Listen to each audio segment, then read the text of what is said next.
এখন বাজে সকাল 6টা 7। এখন অনেক ভোরবেলা বলতে গেলে। আমরা বাস থেকে নেমেছি অ্যান্ড সেখান থেকে সিএনজি করে আমরা আসাম বস্তি নতুন বাজারে চলে এসেছি। এটা হলো আসাম বস্তি ব্রিজ। এখানে আসার পর থেকেই বোঝা যায় যে এখন থেকে শুধু চারপাশে থাকবে পানি আর পানি, কারণ আমরা একটা দ্বীপে যাচ্ছি অ্যান্ড আমরা রাঙ্গামাটিতে এসেছি। ঘাটপাড়ে চলে আসার পর আমরা রিসোর্টে কল দিলে তারা আমাদেরকে নিতে আসার জন্য একটা বোট পাঠায় এবং আমাদের চায়ের ব্রেকটা নিয়ে আমরা সেই বোটে করে রিসোর্টের দিকে যেতে থাকি। যেহেতু শীতের শুরু ছিল, তো এখনও ভোরের ভাবটা ছিল বেশ খানিকটাই। বোটটা যত দূরে যাচ্ছিল আসাম বস্তির ব্রিজটা তত আরও ক্লিয়ার হয়ে যাচ্ছিল অ্যান্ড আমরা যত দূর চোখ যায় শুধু পানি দেখতে পাচ্ছিলাম। সো এটা একটা অন্যরকম সুন্দর ভিউ ছিল আমাদের সাথে। কিছুক্ষণের মধ্যে আমরা রিসোর্টের ঘাটে চলে আসি। এই ঘাটের সিঁড়ি বেয়ে আমরা উপরের দিকে উঠে যাব রিসোর্টের দিকে।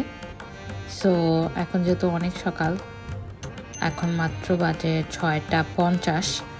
সো আমাদের রুম পেতে আর অনেক সময় লাগবে অ্যান্ড রিসোর্টের রুমগুলো মনে হয় বাম দিক দিয়ে যায় অ্যান্ড আমরা রিসোর্টের যেই ডাইনিং স্পেসটা সেখানে ওয়েট করব।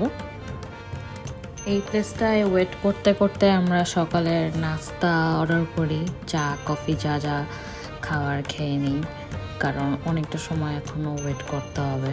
সবাই অনেক ক্ষুধার্ত। ওদের খাবার শুনেছিলাম অনেক ভালো, বাট সবার সামনে খাবার আসার পরে সবাই অনেক খুশি হয়ে যায়, কারণ সবাই অনেক বেশি ক্ষুধার্ত ছিল। সো সকালের নাস্তাটা ভালো মতো হয়ে যায় এখানে। পরে আমরা চলে যাই আমাদের রুম ট্যুরে। আমাদের প্রথম রুম যেটা আমরা পাই সেটা হচ্ছে এসি রুম। এইগুলো হচ্ছে এসি রুম। এসি রুম আমরা একটাই পেয়েছিলাম, সো একটাই নিয়েছি। এই রুমটা খালি ছিল বলে আমরা সকাল সকাল এই রুমটাও পেয়ে যাই। সো এই রুমের মধ্যে 3টা বেড, বেশ বড় বড় বেডই। সো এখানে 6জন 7জনও থাকতে পারে ইজিলি। সো এই রুমটা আমাদের 2জন নেয় অ্যান্ড ওয়াশরুমটার বেশ ভালোই। অ্যান্ড সারপ্রাইজিংলি এটার ব্যালকনিতে আমরা একটা প্রাইভেট পুল দেখতে পাই, যেটা আমাদের এক্সপেকটেশনস ছিল না।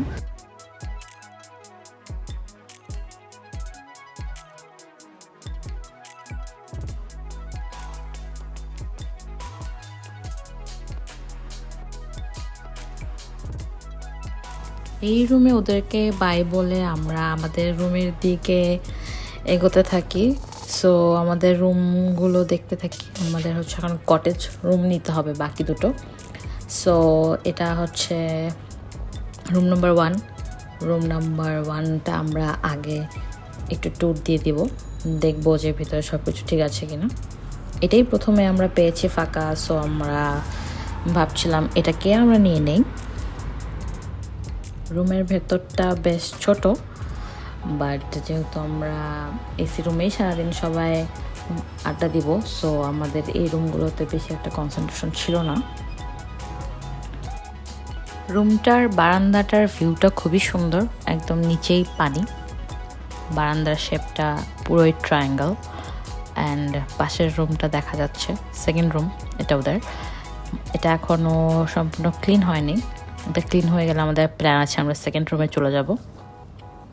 সো ফার্স্ট রুমের যেই বেডটা, এটা ফ্লোরিং। এদের কটেজ রুমগুলো সব করে ফ্লোরিং বেড।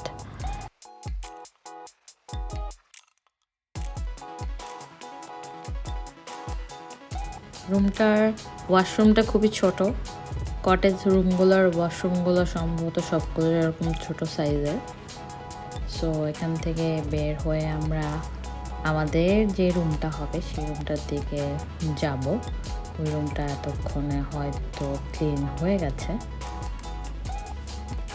রুম নাম্বার 1 এবং 2 একসাথে পাশাপাশি থাকার কারণে আমরা এই দুটো রুম নিয়ে নিচ্ছিলাম। সো আমরা 2জন উঠবো এই রুমটায়, রুম নাম্বার 2। রুমটা ক্লিন হয়ে গেছে, সো আমাদেরকে হ্যান্ড ওভার করা হয়েছে। আমাদেরকে রুমটা খুলে দিলে এখন আমরা এখানে আমাদের ব্যাগেজ নিয়ে এসে ফ্রেশ হব, তারপরের কি অ্যাক্টিভিটিস থাকবে সেগুলো আমরা এক এক করে করব।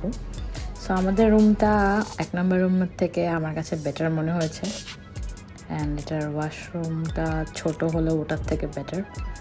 অ্যান্ড যে ব্যালকনি ভিউটা থাকবে এটা তো আমরা দেখতে পাচ্ছিলাম ওই পাশ থেকে, এটাও সম্পূর্ণ পানির উপরেই মনে হয়, এবং একটু লম্বা সাইজের ব্যালকনি, এবং গাছগুলা এই ব্যালকনির উপরে থাকায় এইটার একটু ডিফারেন্ট ভিউ আসছিল। সো আমার রুমটা আমাদের কাছে খুব ভালোই লেগেছে। অ্যান্ড প্রত্যেকটা রুমেই একটা করে ড্রেসিং টেবিল দেওয়া আছে। সো মেয়েদের জন্য জিনিসটা খুবই দরকারি। ড্রয়ারটাও আছে, মানে এটা কী কাজে লাগবে আমি জানি না। সো আমাদের রুম থেকে বের হয়ে বাকি রুমগুলা পরপর দেখতে পাচ্ছি আমরা।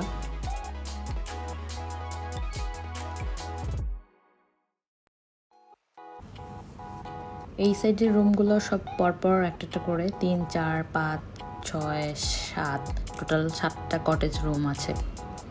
সো এগুলাও এখন নাকি ফাঁকা হয়ে গেছে। সো রুম নাম্বার 3-তে আমরা ঢুকেছিলাম রুমটা ট্যুর দিতে। এই বারান্দাগুলো একটু কনজাস্টেড মনে হচ্ছে, অ্যান্ড পরপর থাকায় প্রাইভেসির একটু সমস্যা হতে পারে। সো এই রুমগুলোর থেকে আমাদের সাইডের রুমগুলো বলবো আমি বেশি সুন্দর হয়েছে, বাট এই পাশটার ভিউটা আর অনেক বেশি ওয়াইড, অনেক ফাঁকা, কারণ বারান্দাগুলোর সামনে কোনো গাছ নেই, ব্লক করছে না কোনো জায়গা। সো এই রুমটা এখনও গোছানো হয় নাই, সো ওরা ক্লিন করছিল। এই রুমটা থেকে সেমভাবে আমরা দেখলাম যে এখানকার ওয়াশরুমটাও বেশ ছোট। তো এই রুমটা থেকে বের হয়ে আমরা সামনের দিকে চলে যাব। শুনেছিলাম এখানে নাকি একটা নাটকের শুটিং হচ্ছিল, তাই এই রুমগুলো সব ব্লক ছিল, এখন সবগুলোই ফাঁকা। সব রুম ট্যুর দেওয়া শেষ করে আমরা আমাদের নিজেদের রুমের দিকে এগিয়ে যাই, কারণ অনেক বেলা হয়ে গেছে, এখন ফ্রেশ হতে হবে অ্যান্ড একটু রেস্ট নিতে হবে। এরপর আমরা পাশের রুমে গিয়ে কিছুক্ষণ আড্ডা দিই আবার। দেন সেখান থেকে আমরা ডাইনিংয়ের দিকে চলে যাই, কারণ এখানকার খাবার অনেক মজা, অ্যান্ড লাঞ্চটা একটু টাইম নিয়ে আমরা মজা করে খাবো, এটা আমাদের প্ল্যান ছিল। ওদের সবগুলো ফুড আইটেম এত বেশি মজার ছিল, এই ফিশ ফ্রাইটা অ্যান্ড চিকেন কারি, টমেটো ভর্তা অ্যান্ড এই সালাদ স্পেশালি এত বেশি টেস্টি ছিল। আমাদের সবার লাঞ্চ অনেক বেশি স্যাটিসফাইড ছিল। সো এরপর আমরা বিকালে নিজেদের মতো রিসোর্টটা ঘুরে ফিরে টাইম পাস করি, অ্যান্ড রিসোর্টের ব্যাক সাইড থেকে আমাদের বিকালের টাইমটা, সূর্য ডুবে যাওয়ার টাইমটা অনেক বেশি সুন্দর দেখাচ্ছিল।